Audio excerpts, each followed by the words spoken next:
Hello friends, welcome to my channel. मैं doctor Usha Udyar बोल रही हूँ। हमने शॉर्ट्स में देखा था कि एल्डरली में कौन से रोग होते हैं, कौन से डिजीज़ेस है जो कॉमन है। तो उसमें से जो पहला डिजीज़ है अर्थराइटिस, वो आज हम डिस्कस करेंगे। अगर ये आपको अच्छा लगा तो प्लीज़ सब्सक्राइब करिए, लाइक करिए, शेयर करिए।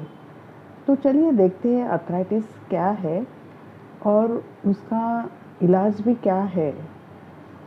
लेकिन उसके पहले मैं बताना चाहती हूँ कि अर्थराइटिस सिर्फ एल्डरली लोगों में नहीं होता है, वो अ, सब एज ग्रुप में होता है और उसको अलग अलग नाम भी दिए गए हैं। लेकिन मोर कॉमनली सीनियर सिटीजन में वो पाया तो जाता है। लेकिन बीच वाले जो एडल्ट्स हैं उनको भी वो 35 और 62 तक जो एडल्ट्स हैं उनको भी अर्थराइटिस पाया जाता है। और बच्चों में भी अर्थराइटिस होता है जब वो उनको रूमेटिक फीवर होता है। और बड़ों में जब होता है अर्थराइटिस उसको रूमेटॉइड अर्थराइटिस बोलते हैं।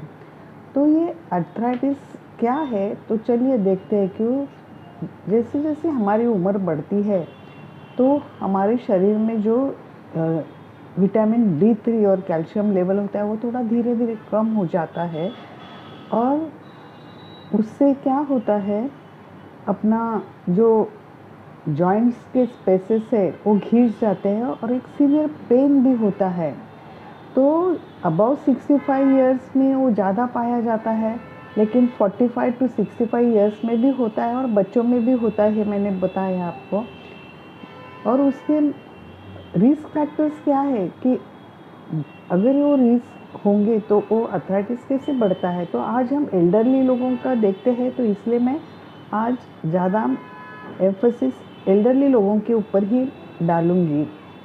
तो क्या होता है, वो जो अर्थराइटिस है वो जेनेटिक्स भी होता है, इनहेरिटेड ट्रेट्स भी होता है, एज और सेक्स के ऊपर भी होता है। अगर आपका ओबेसिटी होगा, एक्स्ट्रा वेट होगा, तो वो वेट अपने जॉइंट पे गिरता है और उसमें जॉइंट पेन्स और अर्थराइटिस का प्रोसेस ज़्यादा फास्ट होता है। अगर आपका जॉब और ऑक्यूपेशन कौन सा है इसके ऊपर भी वो निर्भर करता है। अगर आपके हड्डियों को इन्फेक्शन हुआ, अगर आप स्मोकिंग भी करते हैं तो उसका भी इफ़ेक्ट उस पर होता है।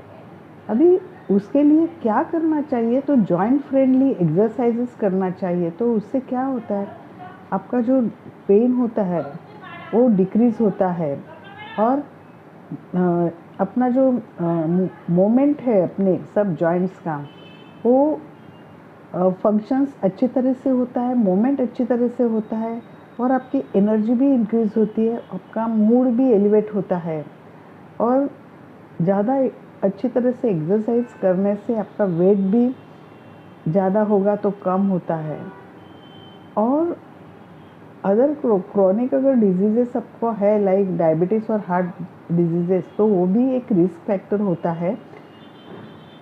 तो ये भी, अगर आपको डायबिटीज़ और हाइपरटेंशन होगा तो आप उसके मेडिसिन लीजिए। अभी उसमें सेल्फ मैनेजमेंट अगर करते हैं तो आपका सेल्फ मैनेजमेंट माने क्या है, तो मैंने बताया कि एक्सरसाइज करिए, तो उससे क्या आपका पेन और अदर सिम्टम्स भी कंट्रोल में आएंगे।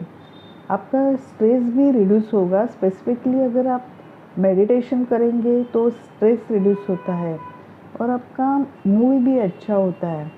और आप कम्युनिकेशंस भी फैमिली के साथ ज़्यादा कर सकते हैं, क्योंकि एल्डरली लोगों में अगर अर्थराइटिस होगा तो उनको सीवियर पेन भी होता है चलने से, क्योंकि उनकी वो जो हड्डियाँ घिस जाती है। और ये सब होने के बाद उन्होंने नज़दीक के उनके कोई फैमिली डॉक्टर होंगे तो उनसे सलाह भी लेनी चाहिए और ईयरली अपना चेकअप भी करना चाहिए। शरीर में आपका कैल्शियम लेवल, B12 लेवल या विटामिन D3 बराबर है कि नहीं, ये भी तो देखना चाहिए। और अगर ज़्यादा होगा तो उसको पैलिएटिव माने घर घर के सब ट्रीटमेंट जो मैंने अभी बताया कि एक्सरसाइज करिए, प्राणायाम करिए, तो उससे कम हो जाता है। क्योंकि ज़्यादा पेन किलर खाने से भी आपके किडनी पेन बुरा असर हो सकता है। तो दोस्तों, आज के दिन मुझे लगता है आर्थराइटिस के ऊपर जो है एल्डरली, वो आपको समझ में आया होगा। अगर ये आपको अच्छा लगा तो लाइक, कमेंट एंड शेयर ज़रूर कीजिए एंड सब्सक्राइब भी कीजिए। धन्यवाद।